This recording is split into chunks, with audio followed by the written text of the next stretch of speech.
Okay, this is a video that I know I've been needing to make for a very long time. I finally, so here it is. And anyway, this is going to be for growing sprouts. Um, I know I've heard a lot of misconceptions about that. Uh, the latest one I've heard is that it's way too expensive, and all I can really guess is that if you're using you know if you're using seeds like these, um, yes, it's going to be way too expensive. Of course, squash seeds you would never grow from sprouts anyway, but you know, this size is not what you want to use for sprouting. Um, what you want to use is what I have behind me here. Companies that specialize in selling sprouting seeds generally sell them by the pound, or I believe this one is, let's see, 8 ounces. Yeah. So still, that's going to be an awful lot of seeds. As you can see, the varieties they come from are really incredible. This one is a seed sprouting mix. Um, see, these are, hopefully you can see, these are garbanzo bean sprouts. Um, I'm going to flash by these if you can't read the labels. Trust me, I'm reading off the labels.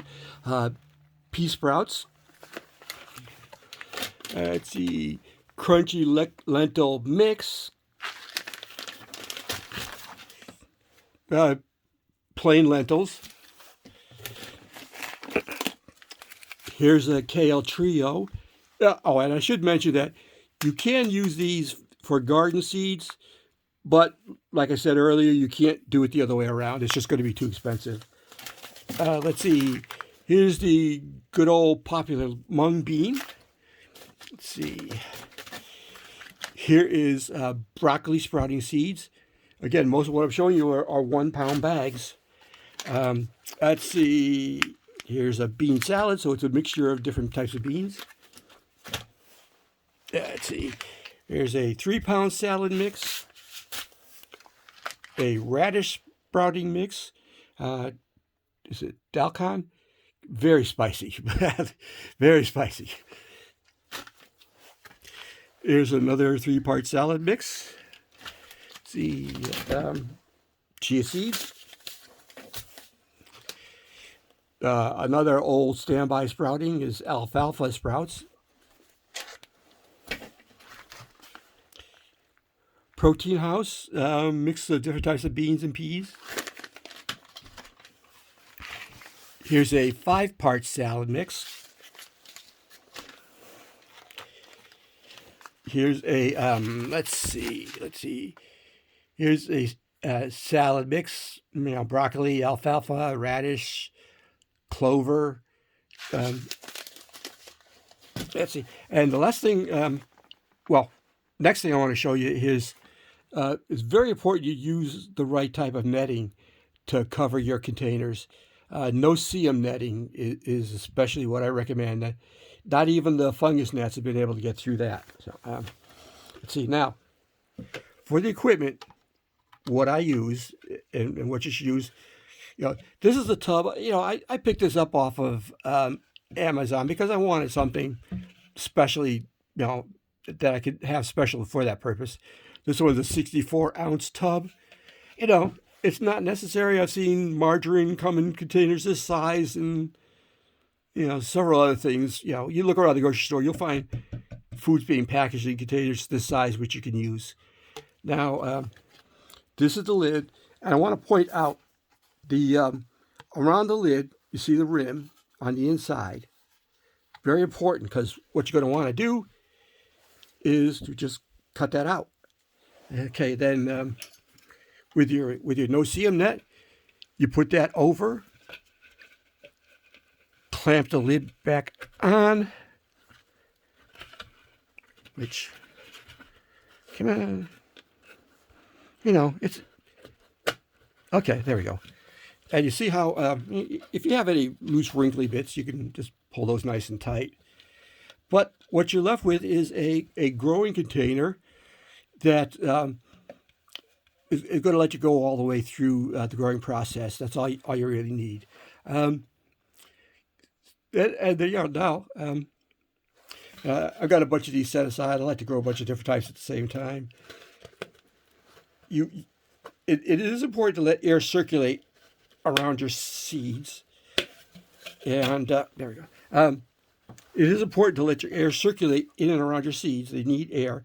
They don't need light. They do need to be kept reasonably warm. So that's pretty much all you need.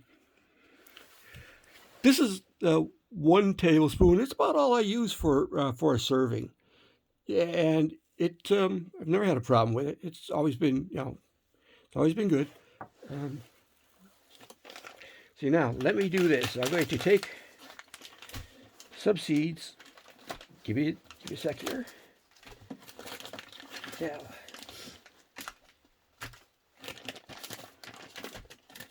okay, I do have a bag. I'm going to use it. The shippers were a little rough with this bag. It got busted open, but I have 8 mil bags around here, and I just put it in that, and it's good to go. So I'm going to take nice tight lid. Oh, nice tight seal. Going to take 1 scoop, 1 heaping scoop. Put it in there. Yeah, that's good. See if I can show. If you can see it, it forms a nice, decent layer on the bottom. I'll get that later.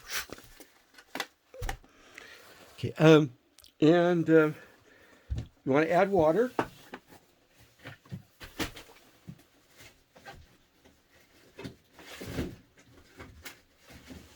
Okay.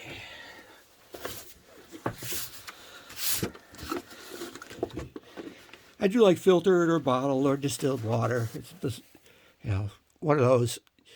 I just don't like using tap water in seed starting. It may be okay for some people, but I don't like it. So, then you see, I just did enough to cover the seeds,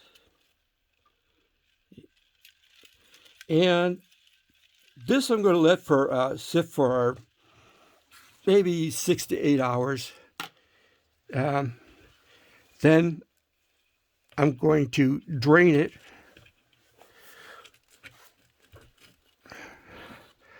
right through the netting. See, I don't think that's on right. Yep. There. I'm going to drain it right through the netting. And then once or twice a day, I'm going to take my spray bottle, and just, check to make sure that they aren't showing signs of drying out. If they are, I'll just give them a few sprays. If not, I just keep watching them. And I just let that go for about a week, and then they'll be ready to harvest. I'll go ahead and you see if I can set this aside and show you after about a week. I'll see if I can do that.